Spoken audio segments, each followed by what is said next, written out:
बक्षीस वितरण समारंभ हा विद्यार्थी, शिक्षक आणि शिक्षकेतर कर्मचारी यांच्यासाठी नेहमीच एक आनंदाचा काळ असतो. कारण वर्षभर कठोर परिश्रम, समर्पण आणि प्रयत्न करणाऱ्यांचा कामगिरीची ओळख करून देण्याचा काळ असतो. असे समारंभ उत्कृष्ट कामगिरी करणाऱ्यांच्या कामगिरीची दखल घेण्यासाठी आणि इतरांना उत्कृष्टतेसाठी प्रयत्न करण्यास प्रोत्साहित करण्यासाठी एक व्यासपीठ प्रदान करतात.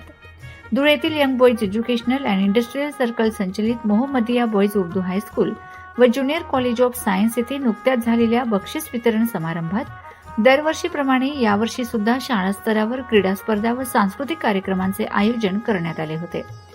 त्यात उत्कृष्ट कामगिरी करणाऱ्या विद्यार्थ्यास प्रथम, द्वितीय, तृतीय तसेच उत्तेजनार्थपर असे विविध पारितोषिक शाळेचे प्रभारी मुख्याध्यापक माननीय जाहिद समद सर, प्रभारी शिक्षक माननीय जाकीर शेख सर, शाळेतील सर्व शिक्षक यांच्या शुभ हस्ते यशस्वी विद्यार्थ्यास सन्मान चिन्ह देऊन मोठ्या थाटामाटात गौरविण्यात आले. कार्यक्रमाचे प्रास्ताविक व सूत्रसंचलन शाळेचे प्रभारी शिक्षक जावेद इक्बाल सर यांनी केले व शाळेत आयोजित विविध स्पर्धेत तसेच बक्षीस वितरणाच्या कार्यक्रमास परिश्रम करणारे सर्व शिक्षक, शिक्षकेतर कर्मचारी, विद्यार्थी यावेळी मोठ्या संख्येने उपस्थित होते.